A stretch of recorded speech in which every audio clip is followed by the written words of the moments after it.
Hello everyone, आप सभी का हमारे इस YouTube channel Shubham Khadka virtual classroom पे स्वागत है। जैसा कि लास्ट क्लास के अंदर हमने tangential and normal velocity and acceleration से रिलेटेड एक एग्जांपल देखा था।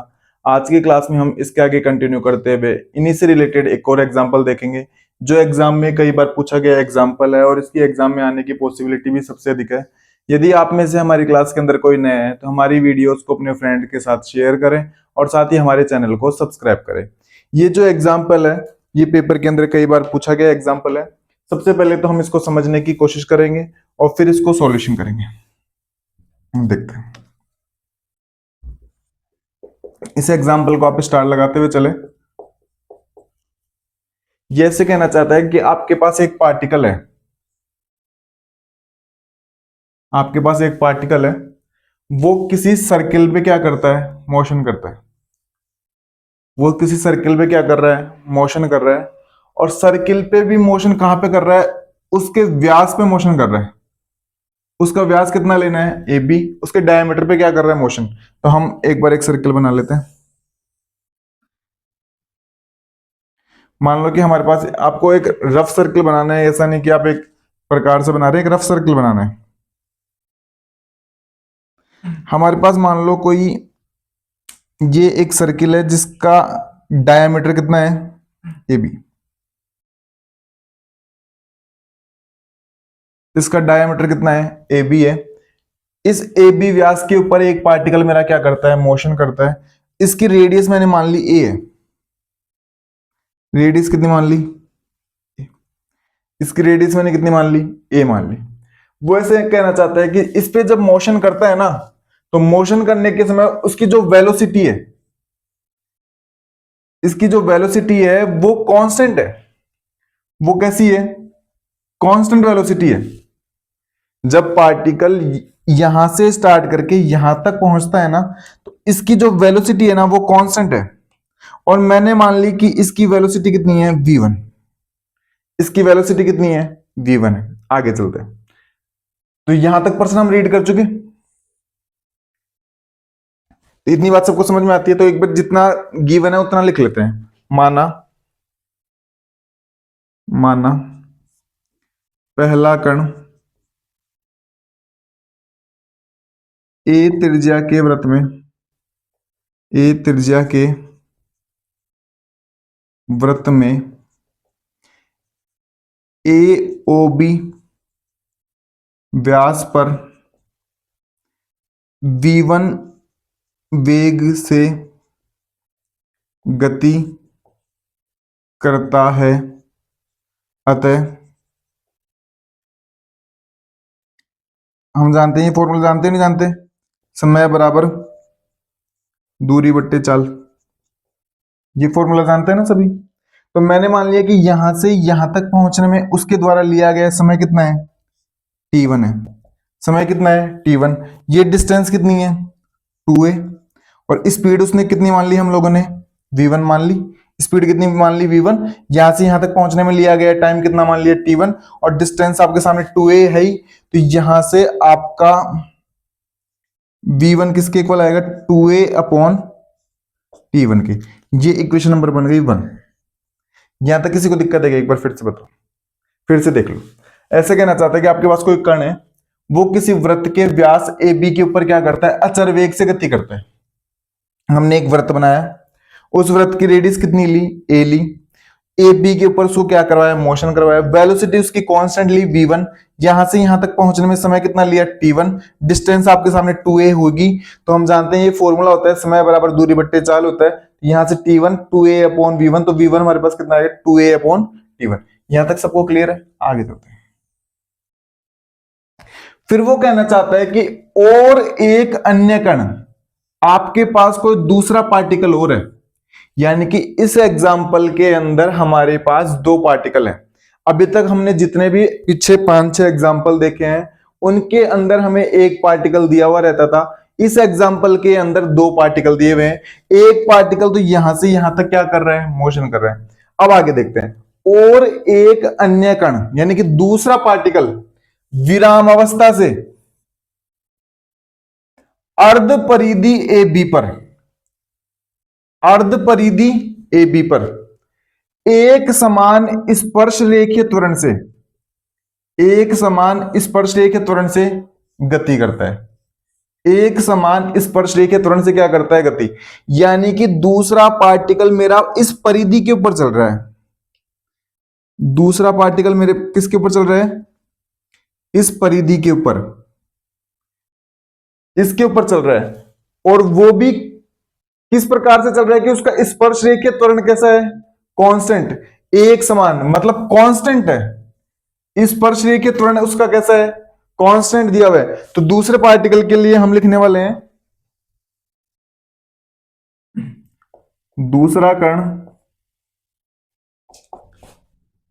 अर्धपरिधि, अर्धपरिधि ए बी पर, दूसरा कण अर्धपरिधि ए बी पर एक समान स्पर्श रेखीय त्वरण, स्पर्श रेखीय त्वरण से चलता है। अतः स्पर्श रेखीय त्वरण से चल रहा है और वो भी कैसा? एक समान। और स्पर्श रेखीय त्वरण यानी कि टेंजेंशियल एक्सेलरेशन होता कितना है? D square S upon d T square. और वो उसने कैसा दिया है? कांस्टेंट। तो ये मैंने कितना मान लिया? सी मान लिया। डी स्क्वायर एस अपॉन ये कितना मान लिया मैंने? सी मान लिया। यहां तक किसी को दिक्कत है क्या? एक बार बताएं, देख लो, आप फिर से पढ़ के देख लो। एक समान स्पर्श रेखीय त्वरण से चलता है, यहां तक सबको क्लियर है? अब चलते हैं, क्या इसको ऐसे लिखा जा सकता है कि दोनों तरफ का समाकलन करेंगे तो कितना आएगा? ds upon d t is equal to k t, और एक कोई भी कांस्टेंट आएगा तो सी हमने काम में नहीं लिया, तो कोई भी कांस्टेंट C1 ले लो। कोई भी हमने कांस्टेंट क्या ले लिया? C1 ले लिया। यहां तक सबको क्लियर है? ये जो ds अपॉन डी टी होता है ना, ये मेरा v होता है, वेलोसिटी के इक्वल होता है। किसके इक्वल होता है? और मैंने मान लिया कि ये जब कण यहां से यहां तक चलता है ना, तो इसकी वेलोसिटी v2 है। वेलोसिटी कितनी है? v2।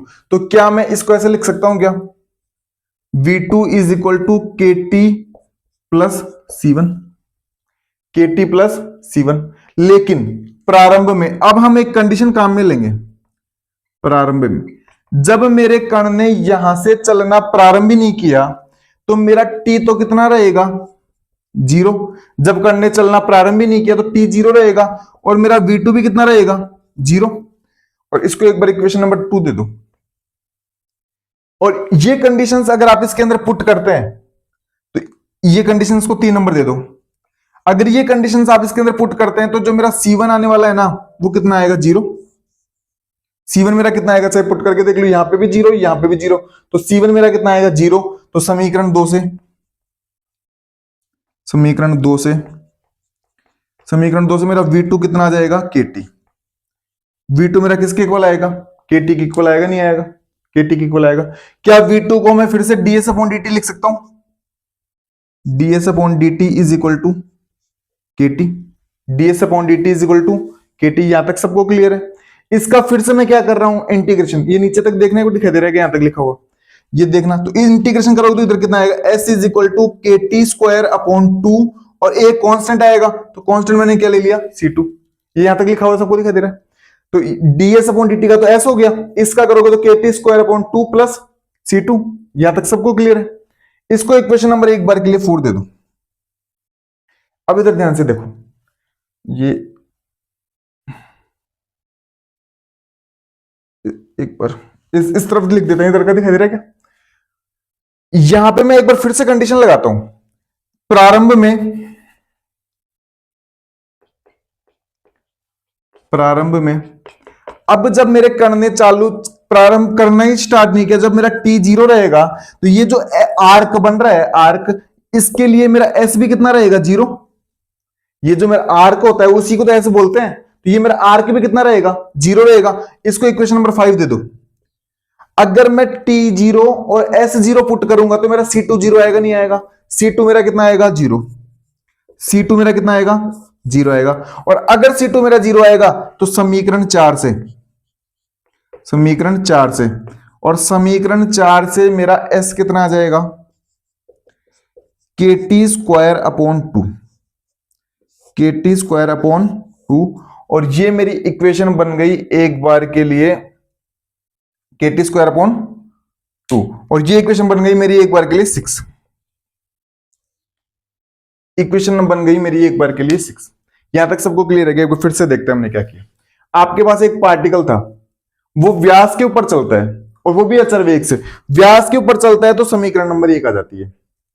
फिर उसने कहा कि आपके पास एक और पार्टिकल है, वो इस अर्ध परिधि के ऊपर चलता है, और अर्ध परिधि के ऊपर इस प्रकार से चलता है कि उसका स्पर्श रेखीय त्वरण कैसा रहता है? कांस्टेंट। तो स्पर्श रेखीय त्वरण को कांस्टेंट करते हुए हम इक्वेशन नंबर 6 तक पहुंच गए, जहां पे मेरा s कितना आया? KT square upon 2। KT square upon कितना है? 2। अब चलते हैं आगे इक्वेशन की तरफ। अब वो ऐसे कहना चाहता है कि इन दोनों ने एक साथ चलना प्रारंभ किया। यहां से ये कण एक साथ निकला, यहां से एक कण ये एक साथ निकला। फिर वो ऐसे कहना चाहता है कि बी पर साथ साथ ही पहुंचे। ये यहां से और चलना तो मतलब ये यहां से और यहां से चलना तो इन्होंने प्रारंभ किया, और ये पहुंचते भी कैसे हैं? साथ साथ ही। इन्होंने द्वारा लिया गया टाइम भी कैसा है? सेम है। तो फिर चेंज कहां पे होगा बताओ? डिस्टेंस चेंज है। एक तो डिस्टेंस चेंज है, क्योंकि ये 2a डिस्टेंस है, और ये अर्ध परिधि की पूरी परिधि कितनी होती है? 2 पाई आर। तो अर्ध परिधि कितनी होगी?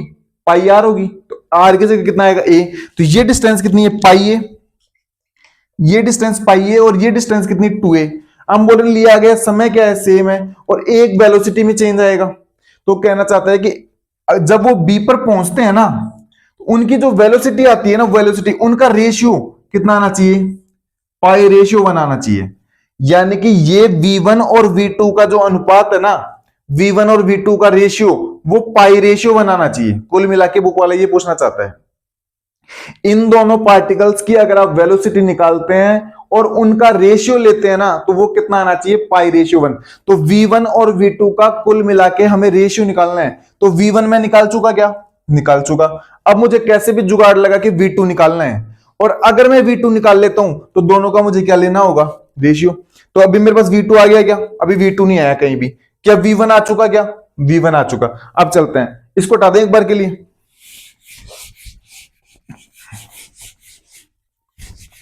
अब इधर देखो, मेरे पास s कितना आ गया? KT square upon 2। s मेरे पास कितना आ गया? KT square upon 2।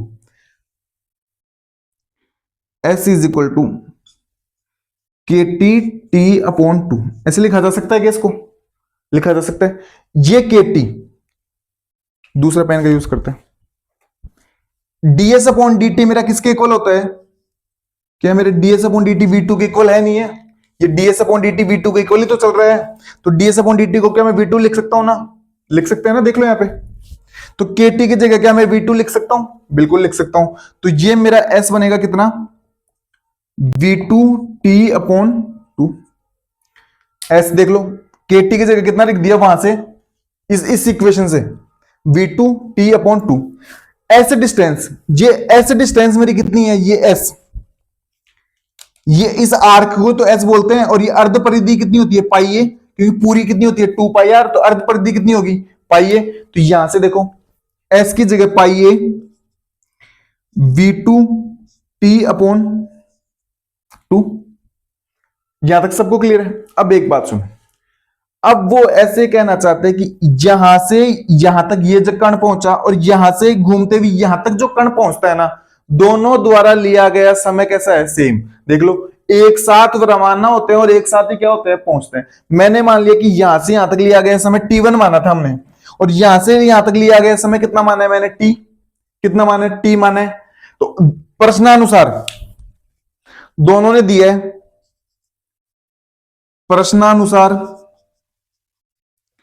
t बराबर कितना मान लिया? t1। प्रश्नानुसार t बराबर कितना मान लिया? t1।